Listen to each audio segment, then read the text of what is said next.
just in time for the Mastercraft Pro Water Ski Championships here in Charleston, South Carolina, presented today by Chevy Trucks and GM4 Tech Engines. We're at Trophy Lakes where the sun is shining, but David Benzel, the water's a little on the cool side. A little cooler than maybe the Florida skiers are used to, but this lake is so well protected from the wind that the skiers are going to have great conditions. Along with Dave Benzel, I'm Doug Dunbar. It's 84 degrees. Winds are light. The forecast fairly good if the water stays this way and the wind stays the way it is right now.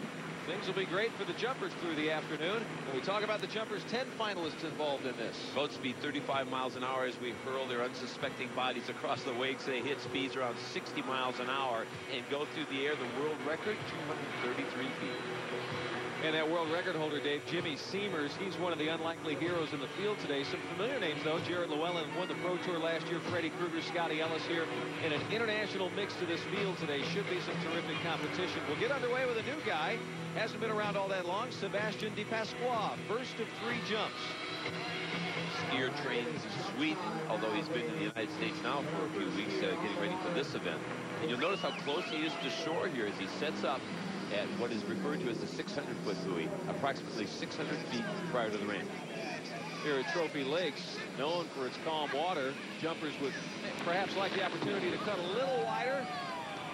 And the opening jump for the show and for De Pasqua, fairly good, probably in the 200 range. Sebastian looks a little unsettled here as he comes through the second wake and right before the ramp. Watch his body and his ski just wobble there, a little out of control. Upper body crush, and I would call that a scary moment for Sebastian. Hello, welcome to the Pro Tour. And the upper body crush takes a lot of distance off that jump. Absolutely. I mean, the idea is to keep shoulders and back up, stay straight, so all the energy goes straight up off the ramp. And eating your tips is the opposite of a good jump. So De Pasqua on the board, 188 feet. So he's got a lot of work to do because most of these guys in the field are going to be jumping over 200 feet. Right up close to shore here. Now swinging across to the opposite side of the lake. Again, you'll see how close to shore he is. And we'll talk more as we go on today about what a factor is the narrowness of the lake. Here's his approach. Oh, much more stable through the wakes. Saw a little bit of a head snap at the top. Yeah, I was seeing the same thing. Now, we didn't get the upper body crush, but watch his head as he hits the ramp. It goes down, and then he springs back up using his head.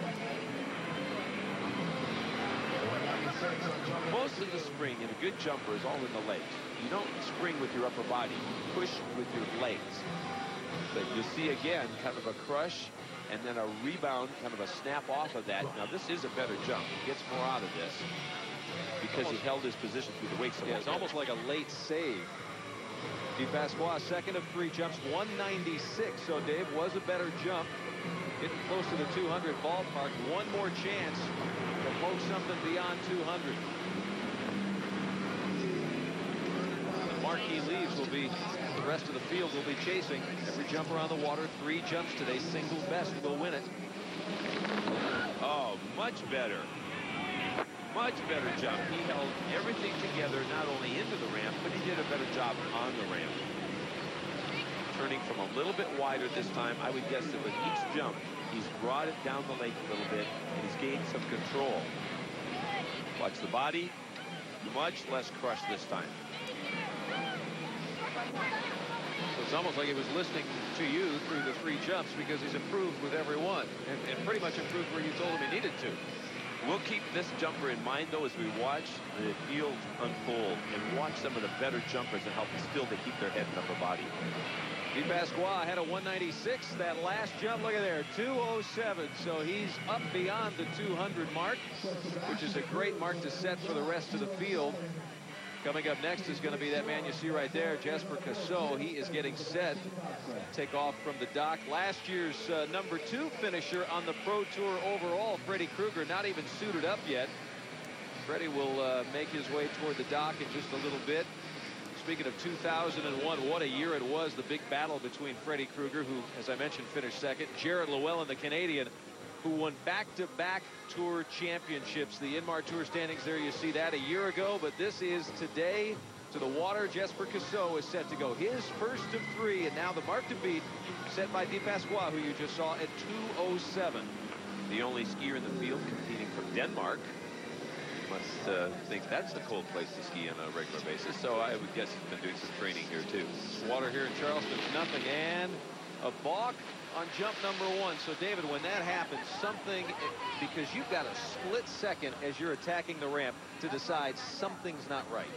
Imagine yourself accelerating from 25 miles an hour here to up over 60 miles an hour, and the water's going by real fast. The ramp's coming at you real fast, and all of a sudden you go, I'm either not in the right body position, that would be reason number 1, or I'm too early or too late for the ramp. My timing is off. And you're right, split second. Let go, live to see another day. Yeah, when you say too early, Dave, it's too early means you're possibly going to ski beyond the scope of the ramp. Too late means you may not make it on. Yeah, you're going to plaster yourself in the side curve, and that's not a good thing. Jesper Cassot officially a pass on that. There's Ryan Fitz. Last time he won on the Pro Tour was back in 2000 in Hartford. You'll see him in just a little bit. He's getting set on the dock, back to the water. Cassot, who has dealt with a pass on jump number 1 and now has to get something out there. Jesper was definitely too early on that last attempt. He had a nice body position, so we're going to see him bring it down the lake. He'll go probably later here, curl himself up on the other side of the boat, and then wait for that moment when the ramp looks right to him. This is all done on a sense of perspective. Right on. Getting on the bottom corner of the ramp or slightly to the left of that, somewhere between the middle and the bottom right-hand corner. Let's watch this approach. So smooth and gradual, building, adding speed all the way to the base of the ramp, and there's that lift. This is a great jump for Jesper. Much farther than anything that I saw him do in the preliminary round. Nice flight, nice tight line. The jumper skiing slightly away, obviously left, or make that right to left on the ramp, keeping that line taut at all times. Mastercraft making its way back down. Cassot 200 feet on that effort, so 7 feet shy of the lead right now. He's got a good one under the belt. Now a chance to really let it all hang out. Third and final try.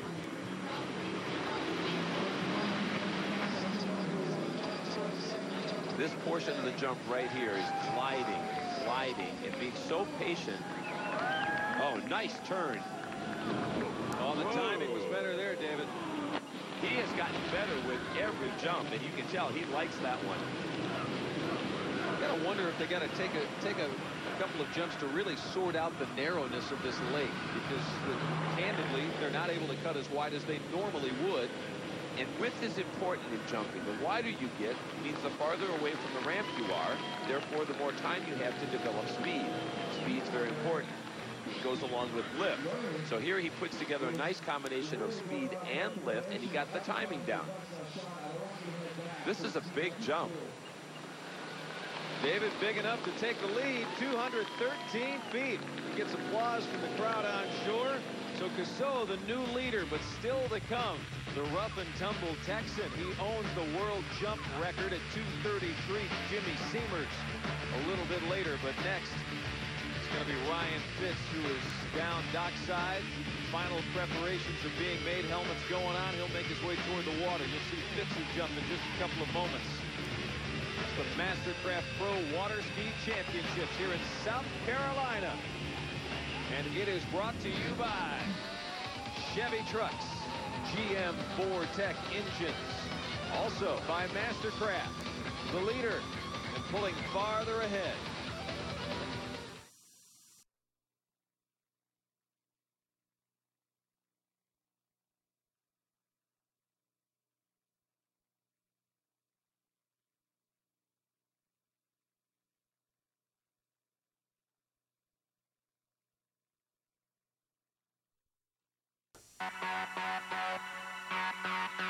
What do we call 33 years of world record pulls? Just warm it up. Introducing the all-new ProStar 190 EDO from Mastercraft. Tonight, with their backs against the wall, the Red Wings return to Denver. Peter Forsberg's overtime goal gave the Avs the edge in the series. Can Detroit combat the defending champs and force one more game? Red Wings, Avalanche, 8 p.m. tonight on ESPN. Back here in historic Charleston, South Carolina, which has made a wonderful home for water skiers over the last few years. David Benzel, we have had many a good meal in this wonderful town. I was going to say, a great place to come and ski, and then wonderful restaurants in a town like Charleston. It's been a great place, and water skiers are enjoying it today, especially the sunny weather we have. It is the men's jumping finals here at Trophy Lakes, just outside of Charleston. Mastercraft Pro Water Ski Tour, presented by Chevy Trucks, GM Vortec engine. To the water we go. Ryan Fitz. The number to beat right now is 213 feet. Each jumper gets 3 attempts at the ramp. Longest will win it. Pretty simple. Ryan told me that he really prefers training where he goes to school, which is the University of Louisiana at Monroe. And that's where he's been training this spring. Training down in the Bayou, heading to the Northeast. He was a national champion back in 1999. And oh, what a rough and tumble approach. But he gets a long one out of it, Dave.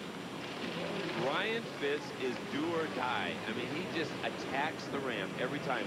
Every time we watch this guy, he doesn't start out like gradual, let's work on this thing, build it up.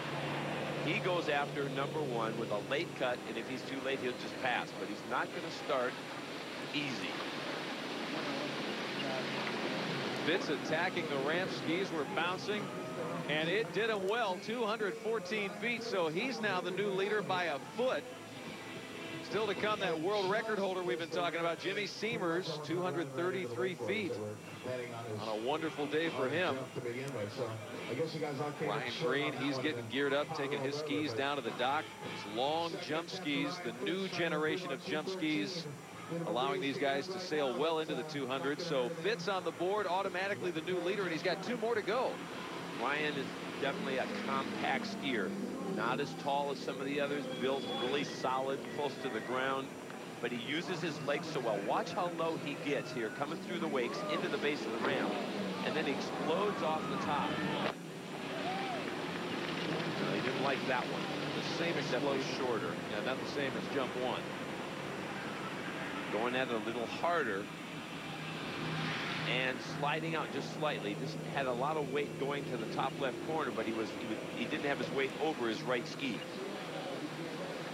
The right ski bears the majority of pressure coming into the base of the ramp. Like up close to 85% of your weight is pushing on that right ski.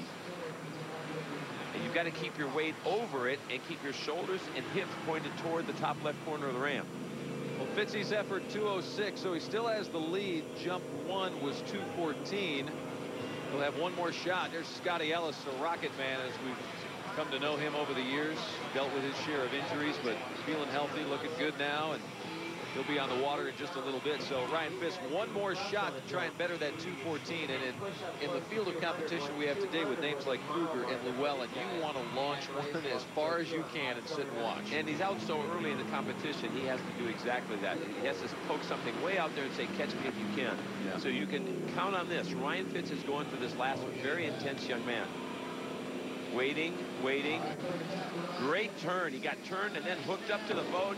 Whoa! Very explosive jump, way out there. Yanking that one down the lake, and David, you see Scotty Ellis watches. Scott knows it. That's a good one, he says. From shore, he can tell.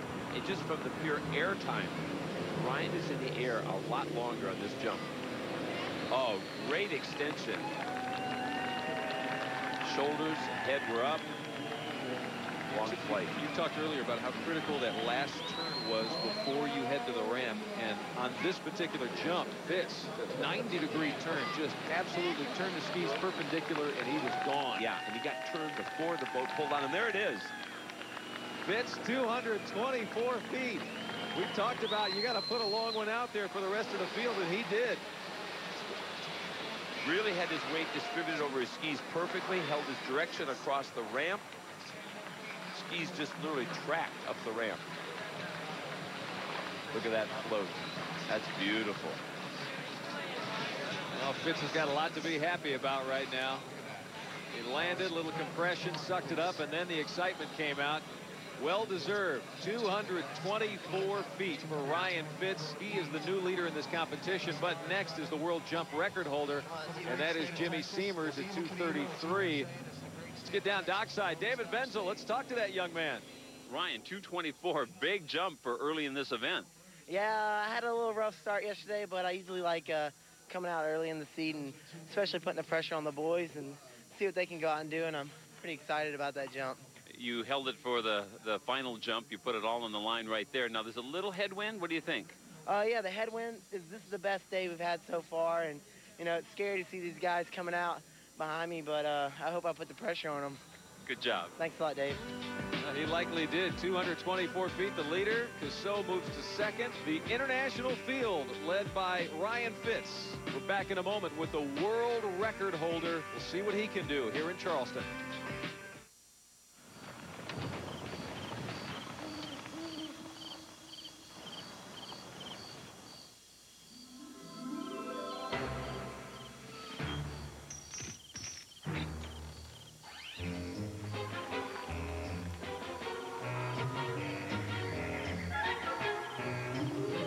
After the all-new Chevy Trailblazer, everything else just seems kind of weak.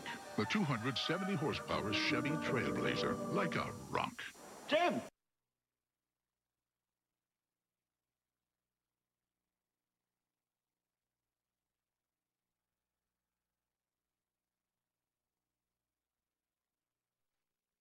Got easier. Now there's only one number to remember for movies, sports, concerts, boxing,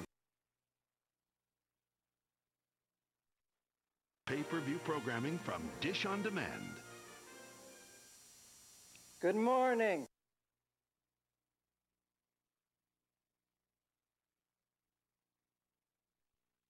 Our big awards dinner here for the 2002 Mastercraft Pro Water Ski Championships. A great night for camaraderie. Also a chance to hand out the Inmar Performance Award bonus.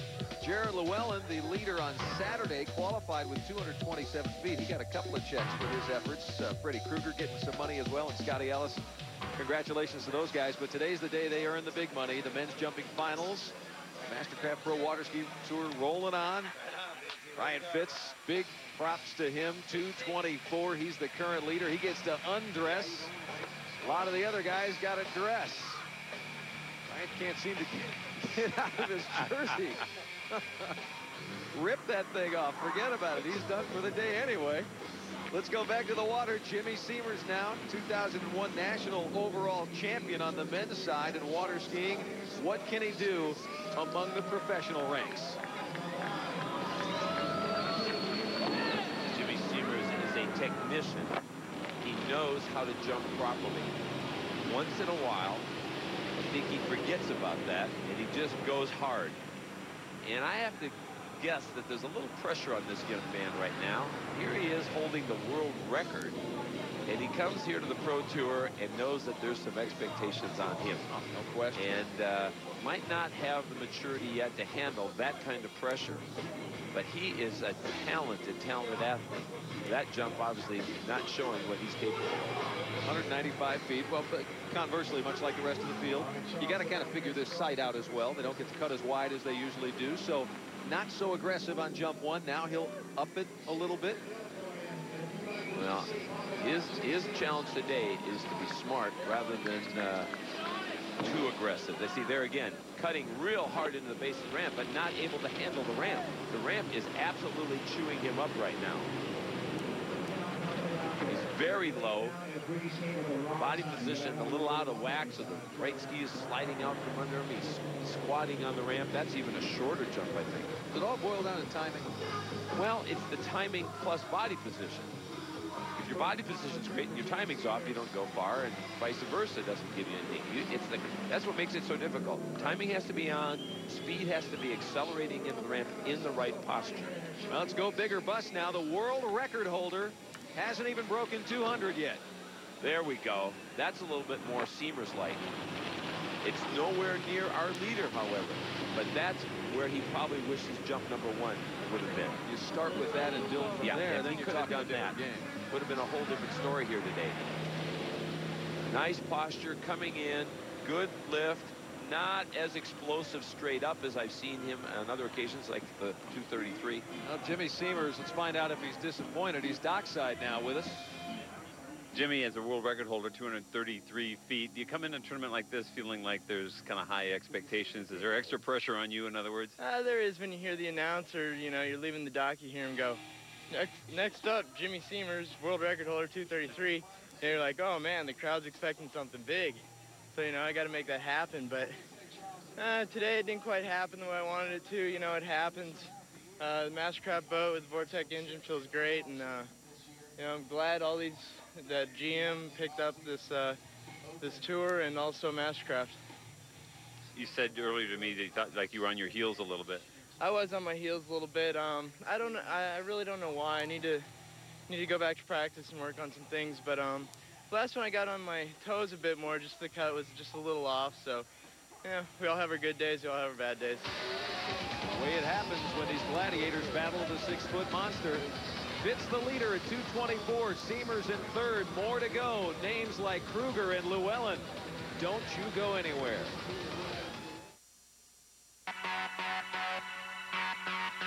What do we call 33 years of world record pulls? Just warm it up.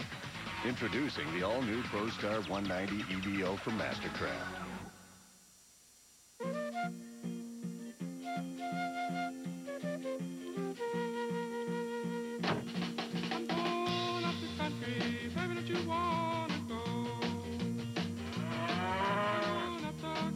What some people will do for the freshness of laundry dried in the cleanest breeze.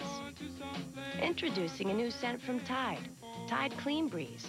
Perhaps the cleanest scent you can get without the commute. New Tide Clean Breeze, also available in Downy. I think she smiled at me. Great smile. I wonder what her mom looks like. I'm wearing my lucky boxers. She'd look good in my boxers. What if she snores? I wonder if I snore. Don't trip. Don't drool. Relax. How's my breath? The intense flavor crystals and icebreakers give you a long-lasting fresh breath. And that should give you some confidence. Get the cool. Get the cool to shine. Icebreakers, the best way to break the ice. Today on ESPN at 3, Wednesday afternoon baseball with the Brewers and Dodgers, followed by SportsCenter. At 8, the conference finals continue with the Red Wings and Avalanche in Game 6. On the Deuce at 6:30, get all the racing news on RPM tonight, followed by Wednesday night baseball. At 7, the Cardinals take on the Astros. Then at 10, the Diamondbacks and Giants. On ESPN Classics, Sports Century looks at former catcher and spy Mo Berg, followed by Classic Wide World of Sport. And catch ESPN News anytime for scores and updates. Conditions are still real nice for jumping here at the Mastercraft Pro Water Ski Championships, presented by Chevy Trucks and GM Vortec engines. Back to the water, the leader, Ryan Fitz at 224. The guy you're looking at, Ryan Green. Australian skier has actually been enjoying their summer up until just 2 weeks ago when he came to Florida. Been training with Ronnie Barton down in Florida just for 2 weeks, and here he is in a Pro Tour stop. Approach. Fairly good extension. It looks like it's all that long, though.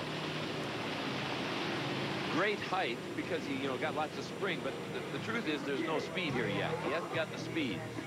This was a pretty narrow approach, and generally Ryan likes to start a little narrow, so he may find this lake, to his liking. But he's going to have to find a way to get more speed if he's going to go any farther. 194 feet here on Trophy Lakes in Charleston. Jump 1 of 3. Each jumper gets 3 total. Single longest on the day to take home the cash. And there's 16 grand on the line for these jumpers. All right, this is a better jump. Using a very progressive approach, you'll find that his turn, instead of getting his skis cranked all the way around a full 90 degrees, he's drifting back on the boat as he turns to the ramp and then builds all the way, and he's got to accelerate all the way through the ramp and feel a lot of pull from the boat because of this narrower approach. So you'll see that right arm. It's locked into a belt that is literally wrapped around the waist, and that arm is kept tight into the body because the force on the body through the pull, you can see the distance at 202. That right arm can often come flying out, which would take away distance. The arm sling is used to feel the pull of the boat and helps you keep everything together and literally pulls your hips forward off the top of the ramp instead of, as you say, giving up distance. Here's the third and final attempt. Nice lift. He's not having any trouble getting the lift. I just don't think we're ever going to see 224 from that kind of narrow approach. He's got to find a way to get wider in order to have more distance between his turn and the ramp. timing of everything looked fairly good. But, you know, I don't think Ryan Green comes here expecting to jump 233 feet. He's a young man early in his career on the professional tour. He wants to put out a respectable score. Can he beat the 202? Yes, he can. 209 feet. And David, I would say definitely a respectable score for Ryan Green. He's done for the day. Still to come. He's up and walking around. Freddie Krueger finished second on the tour last year. He'll get geared up. Ryan Fitz has already taken his gear off. He's done. He is the leader and can do nothing but sit and wait. 224 feet. Can anybody beat him? Curtis Shears now out of Australia, 24 years old, 6 years. We remembered calling this guy's name back when he was 18. Yes, that's right. And we were so impressed with how well he rode his skis. And he still rides them very, very well. Never candidly achieved the success that so many people thought he would. He's a terrific jumper. He's been toward the top of the leaderboard all the time, but at one point you saw the possibility of a dominant skier. Yeah, you know, he has been, his record is deceiving because he has been second so many times, and even second for the year. And frustratingly so to him as well. Yeah, exactly. But at one point, we thought that he was a Sammy Duvall that was going to actually dominate the entire field. Personal best ever was 218. There's 207 for Curtis Shears. Jump 1 of 3. He's a very intelligent jumper, a very technical jumper. And you remember that many of these skiers get better and better and better gradually through the years. I mean, look how long it took before Bruce Nibble dominated, or even Jarrett Llewellyn dominated. You know, they earned their stripes over time, and Curtis is going to do the same thing. There was classic Shears you just saw. Strong, smooth, to the point. Head up, back straight, great form. I venture to say he's a little leaner than in past years, because at 18, 19 years of age, he was big and thick and burly, and I think he's leaned out a little bit too. Anyone that has as good a form as Curtis does is going to be around jumping for a long time and is going to get to use those years of experience to put himself in the winner's circle. So Shears, 2 down, 1 to go. That second one even better, 216. That was a beautiful jump. He's toward the top of the leaderboard again. Lord, we just hope he doesn't finish second again. Oh no. Yeah, he pressed really hard on this last one. And he just lets go of that one, goes to the dock, because he knows that's not something he wants anyway. Well, will it be another frustrating second place finish for Curtis Shears? You almost hate to say it, but he wanted to lay it all out and give it his best shot. Great turn. Look how well he keeps his head up here. Oh, he just barely got on. In fact, I would say that he was so close to the corner there.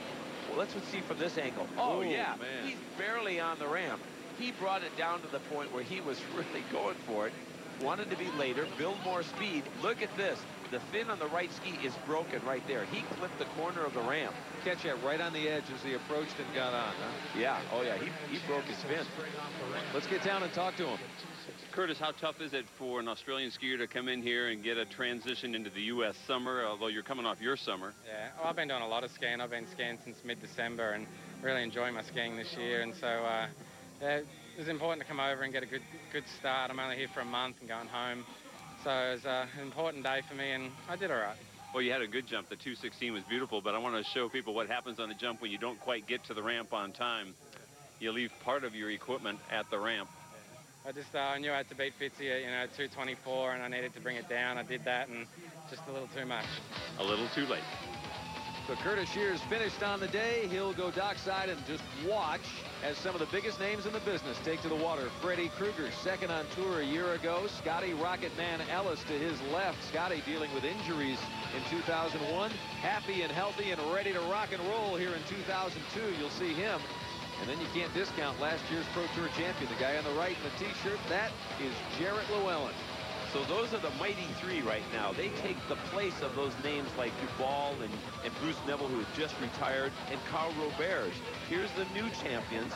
And who's challenging? Well, guys like Jason Seals, the next generation coming up and pressing on. We'll see if any of the aforementioned have what it takes to beat 224 feet.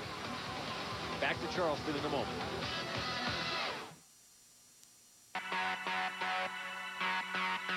What do we call 33 years of world record poles? Just warm it up. Introducing the all-new ProStar 190 EDO from Mastercraft. You think you have it rough? Ever try fighting a dozen lurkers at once? Those guys make purse snatchers seem like Boy Scouts. You fight any 300-foot robots today? Uh-huh. Didn't think so. It looks like your partner's doing all the work. Maybe it looks that way to the untrained eye. Huh? Hey, big guy. Been there long? A new legacy is born, rated E for everyone. That's weird. Honey, this lipstick doesn't look like your shade. Oh, $300 for a massage? I don't remember a massage. Honey, get in here. I'm watching the videotape for my bachelor party. Thick-headed? Sure. But nothing compared to the rich, thick, frosty mug taste of an A&W root beer. With A&W, it's good to be thick-headed. Boy, was that embarrassing. Here, let me rewind it. Warning. This movie is so exhilarating. It can only be seen in IMAX theaters and other large format cinemas. Now, the ultimate movie with the ultimate thrills is on the ultimate big screen. ESPN's Ultimate X. This guy's crazy. Rated PG, now playing at IMAX theaters and large format cinemas. Check local listings. Good look at Trophy Lakes here in Charleston, South Carolina. Calm waters. We are hosting the men's jump final here today, presented by Chevy Trucks and GM VorTech engines. Our Dave Benzel, usually dockside, has moved inland a little bit to give you a closer look at the power behind the Mastercraft and the skiers today. We all know we come to Trophy Lakes in order to see record-breaking performances. That means we got to have the right skier, the right driver, and the right power plant under the hood. Perhaps you've heard of the VorTech engine, the same one you'd find in this Chevy Suburban. Or over here in the Silverado, we've got the VorTech 6000. Now, that's a lot of engine under the hood, 385 horsepower. And a lot of people are buying vehicles like this in order to pull their boats around from lake to lake. Well, Inmar Marine went together with the GM VorTech engine, the high-output 6000, 385 horsepower, marinized it exclusively for Mastercraft. Now, you might say, well, why so much horsepower? Well, when these jumpers turn their skis and cut to the ramp, they develop huge amounts of force against that towboat. And the towboat has to be able to maintain 35 miles an hour. That means that the boat has to think and act like a tractor. But when the skier leaves the ramp, he's going over 60 miles an hour. And now the boat has to act and think like a race car, or otherwise the jumper will outrun the boat and the jump will be shortened. So with this combination, these skiers can count on that boat coming in solid and leaving fast. That's a lot of performance. It is great once again to be in Charleston, South Carolina, home this time around for the 2002 Mastercraft Pro Water Ski Championships. Been here in years past. Always a wonderful time here in Charleston. We'll get you back to the action. It's the men's jump finals here in Trophy Lakes, presented by Chevy Trucks and GM VorTech engines. To the water we go.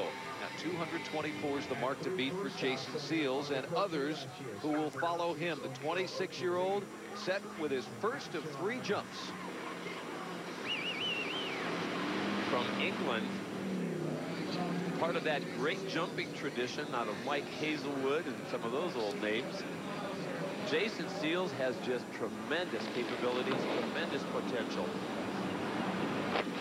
He is a purist when it comes to form. I was going to say he's got a very tight, compact style. When he makes this turn here, everything stays real close in and tight. Where Mike Hazelwood used to go really far on all speed and good resistance, Jason Seals has an explosive style. Head up, shoulders up, and he absolutely kicks the ramp. Good opener for Jason. He is going to be a force to be reckoned with as the season progresses and as the years go by. Jump 1 of 3, 207 feet. That is perhaps the best opener we've seen all day today, and that's great for that guy to build on. Freddie Krueger now getting geared up. The bib will be the final element. He'll grab his gloves and make his way down to the dock. As mentioned, talking about Seals, nobody else really opening with something over 200 feet today, or around 207. That's a great building block now with 2 jumps to go. The guys are struggling again, trying to get wide enough to have this distance to themselves in the ramp. They've got to turn those skis far and just build as much speed as possible. Came up a little bit at the wakes, got back down again. This is a better jump.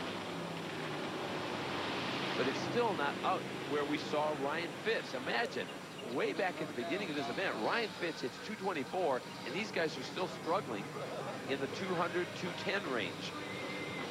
This is a pretty jump, and Jason only jumps one way. You almost always see him jump pretty. Even if he goes short, far, it doesn't matter. He always just looks really good. Even with that effort, still 14 feet shy of our current leader. A few guys still to come, including Scotty Ellis, and I understand he's dockside. Let's find out what he has planned. Scott, as we watch skiers on the water, we know there's a little more headwind than there was in the preliminary round. The big jump is out there. Ryan Fitz has a 224. So what goes through your mind at this point? It's good. The energy's out there. Everybody's jumping good. Everybody's been jumping all good all weekend. So I'm just going to do what I've been doing every round, stick to my technique, stick to the basics, and I'm going to bang one out. Now look for something big from the 30-year-old. There's the 30-something Jared Llewellyn. Final preps being made there. His wife Britta helping him, getting the speed suit on. We'll see Jared on the water in just a little bit. But now third and final jump for Jason Seals. He's definitely got to make a huge adjustment here. If there's one thing missing, it's speed. Jason occasionally, with that great spring, doesn't have enough speed, and that's what he needs there. A little more speed. Another great-looking jump. A bit of a rough landing, but I don't think that's enough to come close to catching Ryan Fitz. Nice turn. Could get his shoulders a little bit more committed here. And right ski just trailing off slightly off the top of the ramp. He's got to have more speed, hold his direction through the ramp a lot better if he's going to go 224. This is not it today. Do you think the key today is who can figure out the sight? Yes. The fact that they can't get as wide as they normally want to. Figure out the sight, and you're going to have to just be close to shore on both sides. Right. Seals 211, 1 foot better than his last effort, so that's his final score, 211. Still well shy of Ryan Fitz, who leads at 224 feet. We have 3 skiers to go now, 3 jumpers. Scotty Ellis at the 2001 Worlds, he took a bronze medal. Personal best, 230 feet. Now we're at the heart of the batting order, if you will. These are the guys who can get it done. Watch Scott's approach here. He's going to go after it right away. He's very close to shore, right up against the beach there. And, whoa, look at this lift. Getting a lot out of the ramp. He's not satisfied yet, but that is a big opener. He's even snow plowing here a little bit, which tells me that he got wide, and he's trying to slow down enough to make his turn. Staying down into the base of the ramp. Great takeoff. Look at the tightness of the line. He literally got pulled off the top of the ramp. That ought to strike a little fear in Ryan Fitz's heart. Ryan Fitz at 224. This is not quite that much, but it does vault Scotty Ellis into second place over Curtis Shears, 217. Beat Shears 216, so a little leapfrog for Scotty Ellis and 2 jumps to go. That was a great opener. Can Scott Ellis build on this? No snowplow on this one. Woo! Another good jump, but not like the 217. No, he's really bummed about this. He's having trouble with the timing on this one. Turn. Watch the cut into the ramp. He actually didn't stay committed all the way down through it. It's almost like he let up a little bit before the ramp, almost like getting ready for the ramp. You've got to cut through the ramp as if it's not there and explode off the top. Scotty Ellis' second jump, not going to be as far as that first one. 209, so his best still 217 with 1 jump to go. Let's get down to Freddie Krueger, see what he's feeling before he hits the water. Freddie, the distances are starting to get up there. We got Ryan Fitz at 224, and yet we know you had a 229 in the preliminary rounds. What do you think conditions will yield today? I think conditions are good, but to be honest, I think everybody's just kind of getting dialed in now finally, and I had that big jump early, had a good 226 yesterday, so you know, I'm gonna have to go out there and jump 100% of what Freddie can do, and then just see where that leads me. All right, good luck. Thank you. Freddy Krueger getting the gloves on. Final gear check. Ellis, 209 in that last one. That's a reminder, but his best is 217. He's got to get to 224 or better to take the lead. Let's watch Scott. This approach a little bit more like the first one. Getting turned off to a good start. Stayed committed into the base of the ramp. A lot more commitment. Looks similar to jump number one. Much better in terms of holding his direction across the ramp. Staying committed to going from right to left. Tight line again. Great pull off the top. This is another great jump. Is it close to the 224? Freddy Krueger is getting set to go with the Mastercraft Pro Water Ski Championships. Let's see how Scotty feels about that 217. Scott, your form looks so good. When I see you hit your lift like that, but only go 217, then I begin to wonder, do you have the speed that you need? Nah, not today. You notice in my first jump, I got out really wide in front of the boat, which I wanted to do. I had to snowplow, and that ended up being my best jump. I was wide. The other two, I couldn't get up, advance on the boat, and therefore, even though everything was kind of spot on, without the speed, you don't have any distance. This lake has sort of a sweet, sour story to it. It's narrow, so it's real well protected from a crosswind, but because of its narrowness, you're having trouble getting wide. Yeah, you do. It's narrow at the 600. Therefore, you don't come up on the boat, so you have to adjust your cut and cut in places you're not really familiar with. Sometimes it rattles you. Sometimes it helps you. You don't even know it, and you get big jumps like Freddie and Jared have. So if I'm lucky, I'll end up fourth and sit back and watch. Freddy Krueger is set to go to launch here in Charleston.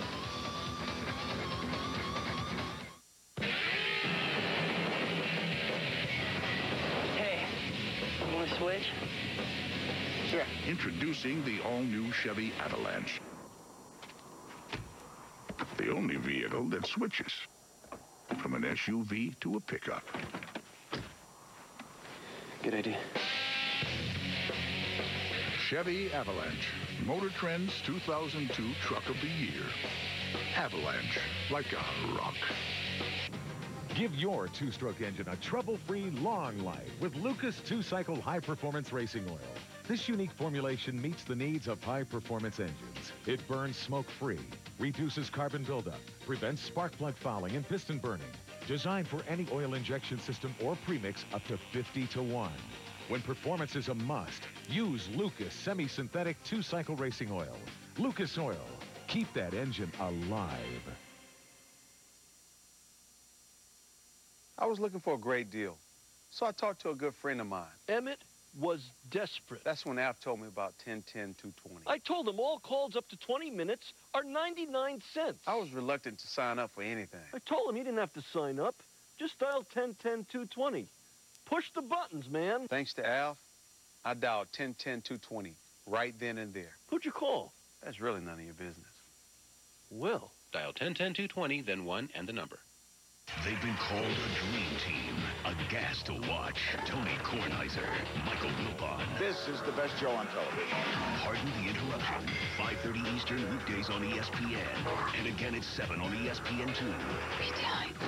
Tonight, with their backs against the wall, the Red Wings return to Denver.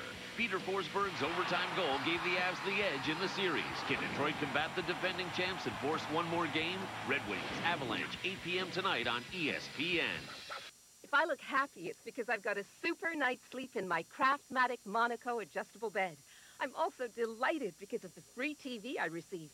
You can get a free 25-inch color TV with the purchase of any Monaco adjustable bed, too. Just call toll-free to receive this free TV certificate by mail. Call to have your free 25-inch color TV certificate and complete details about Monaco mailed to you right away. Call 1-800-458-7755. Is your child protected for the future? For years, Gerber has been telling you about the Grow Up Plan. It's a $5,000 cash value life insurance policy that costs less than $1 per week.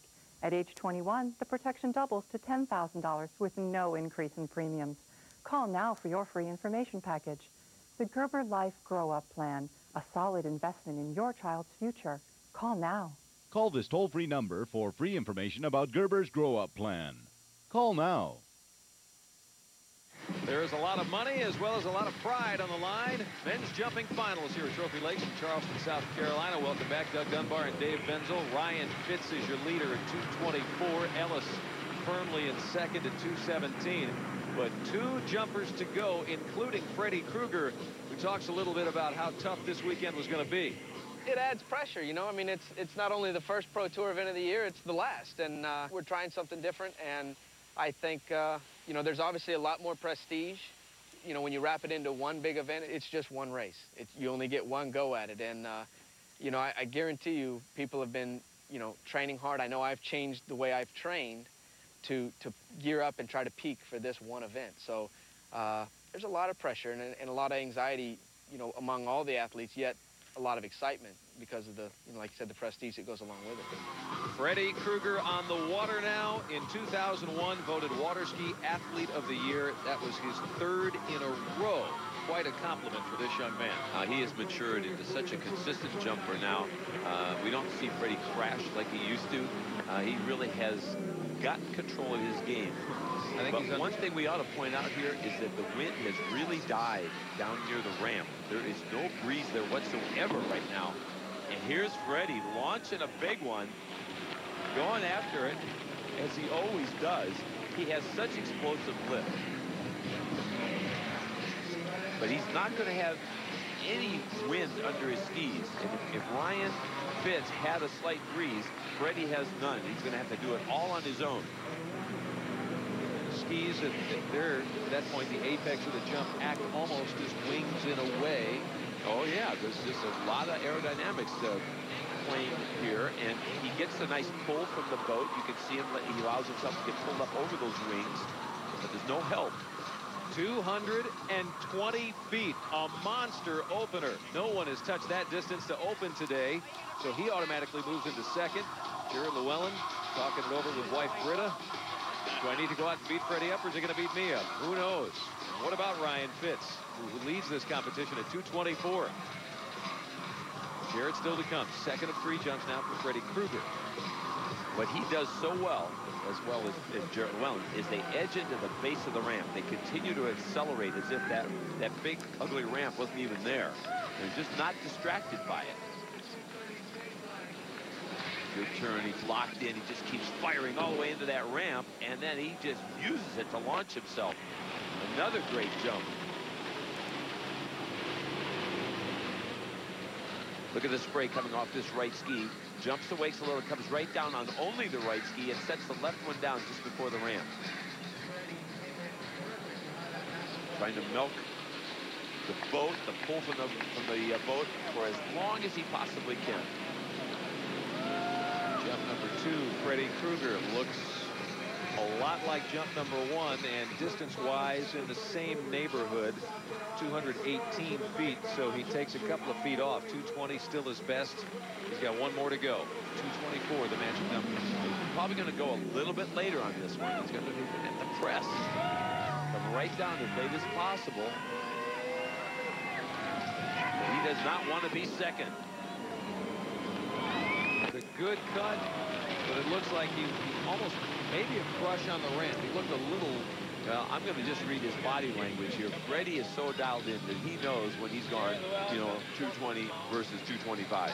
And the body language is say that wasn't it. I'm going to say he looked a little low, almost like the chest came down to me. Yeah, there, came down. He didn't get complete or maybe quick enough extension off the top. The quickness is so much a part of lift. That last jump for Freddie, 218. So his best on the day was the first one, 220 feet. So he leapfrogs the field, moves into second place with just one jumper to go. And he is going to be 32 years old come July. He's an old man in this field at this point, Jared Llewellyn, and he has won just about everything. 3 times a world champion, 7 times a world record holder. You name it, he's probably been there. And what I remember about Jarrett years ago is that he used to use a very narrow style of jumping, using a narrow approach to the ramp. Now, more recently, he's been getting wider and winning. Can he adjust today? That's a good jump, but not good enough to beat the 224. Ryan Fitz holds it. He's with Dave. Ryan, it's interesting what's going on in this event today. You went out early, and like you said, you'd like to put the pressure on the guys. The big 224, and so far, no one's real close. Yeah, everybody's, you know, creeping up on there, and it looks, you know, looks definitely doable. But I like the pressure. I like what it's doing to the boys. So I hope it keeps up. We got one more skier to go, so we'll see what happens. Jared just left the dock now. Obviously, he's got a chance at it. He's been jumping well. You're sitting here, really, it's out of your hands. Yeah, it's out of my hands, but, you know, I keep inching my way up on the podium stand at every skier, so I'm hoping I'm going to go up to first, but you can't trust these Canadians, man. They'll fly. He knows what he's talking about. This is another look at jump one for Jarrett Llewellyn, and as we look at this, worth noting, Ryan Fitz is in an interesting position because rarely does he get to sit on shore. He's usually the aggressor in this situation. Well, Jarrett has control of his destiny, and that's the important thing now. It's all up to him. He's going to have to put together the right combination from this narrow approach. And so far, he hasn't done it. The 215's a great jump, but that's not even close. Only takes one long one. Single longest jump will win the event. 215 the opener, and this one's not going to be anywhere near that. Terrible. Timing was off for Jarrett Llewellyn. He's bummed about it. And now that puts him in a corner, just one jump to go. The biggest culprit in this jump, though, is his body position. As he hits the base of the ramp, he's just a little bit back. So instead of coming up over the tips, the ski's split, and he sits back on it. No chance to come up over the tips and really get the pull from the boat. No chance for ultimate lift. Oh, what did I do wrong? That's probably the question. Looking to shore, his wife always around coaching, hips, arms. They have their own language. She's telling him to keep his skis closer together into the base of the ramp. So Llewellyn, one jump to go. Can I win this thing? That's what Ryan Fitz is wondering right now. He has dodged bullets the whole way. 224 feet has held for the entire day. It is down to about 20 seconds and one jump. And here comes Jarrett Llewellyn, make or break time. Mark says he's coming as close to that stake right out there offshore as he possibly can. Waiting here. Now he's got to really dig hard right there to get his width. Using the second half of the pull to get there. Now watch how hard he digs into the base of the ramp here. This is do or die. Whoa, he got up over his toes on this one. Definitely a better jump. That is Ryan's wondering. That is a big jump, Ellis. I don't think anybody really knows. It's right in that 220-some neighborhood. Oh, he definitely got on his toes. Jarrett making his way back to shore. We have the score. 221 feet, and Jarrett Llewellyn comes in second. That means Ryan Fitz is going to win it all. He's with our Dave Fenzel. Congratulations at 224. Can you believe how long that held up? Ooh, I can't believe it, but I'm so excited. It's been a while since I had a win, so I mean, glad to do it in 2002. It's a great way to start the year. Yeah, it definitely is. I love it. Everybody seemed to have trouble getting their speed up today. Somehow you managed to be wide enough to get all that speed. What did you do differently? I talked to the boat driver a little bit, and I changed a couple things, and everything worked out perfect today. I'm glad I got all those rounds in before, and today was my day. Congratulations. Thanks a lot, Dave. 2 years since his first and last win among these professionals, and he's got another one. Back to wrap it up in a moment.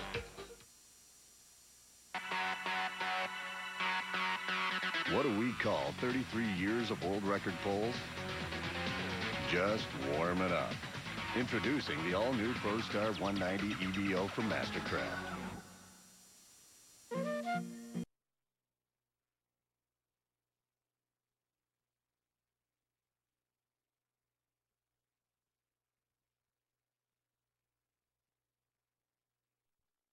World's great.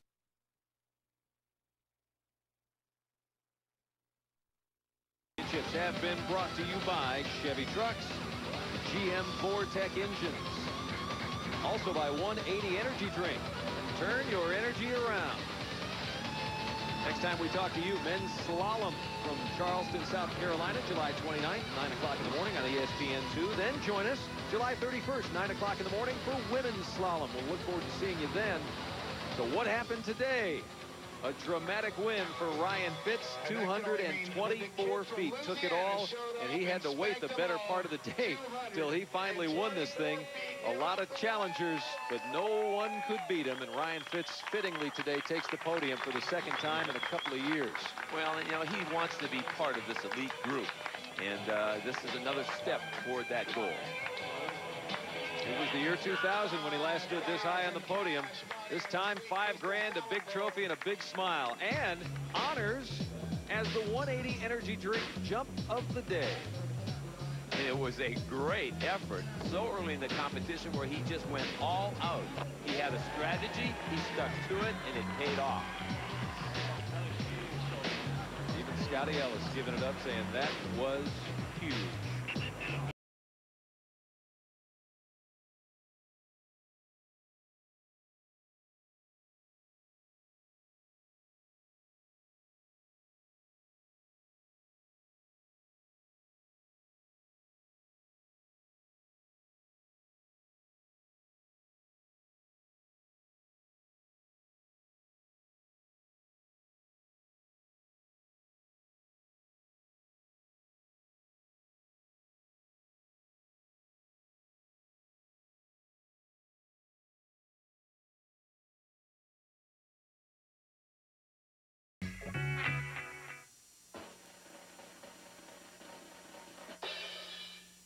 Ladies and gentlemen, once again, it is my profound pleasure to introduce... Roll one, scene one, take one.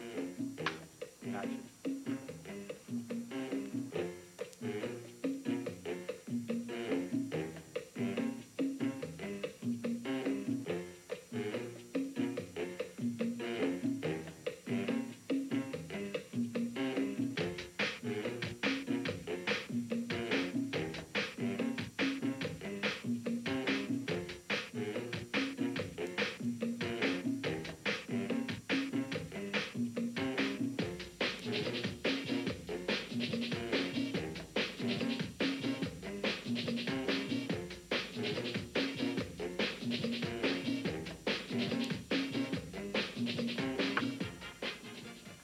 Chris Markovich, I'm a street skater, and I'm here to instigate the mischief on tour.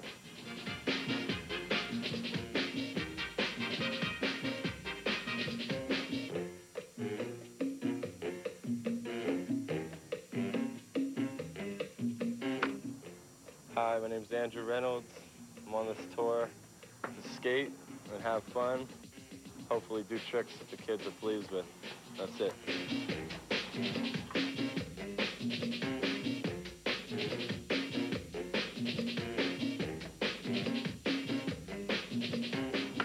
What's up? My name is Willie Monoloto Santos. I'm here on the Tony Hawk Gigantic Skate Park Tour. I'm one of the street skaters. Check me out. I'm here to make money and spend money. My name is Barry Zaritsky. I'm an NATA licensed certified athletic trainer. I'm here hired for the safety of the skaters and the bikers and the crew.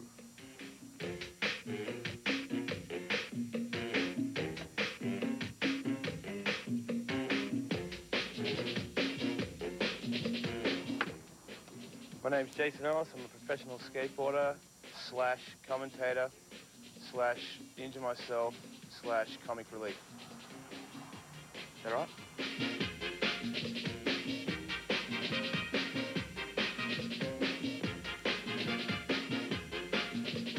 Mike Escamilla, professional bike rider. My whole purpose in this trip is to try to leave each skate park walking and have fun.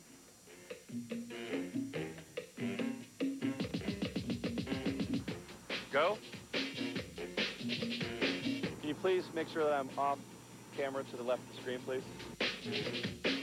Robert Earl, professional artist, stylist, actor, Renaissance man, general artisan, voyeur, fashionista. I don't skate, I don't bike.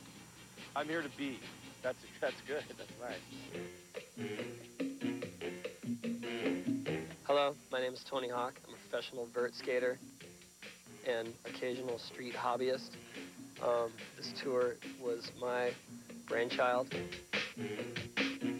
and I take full responsibility.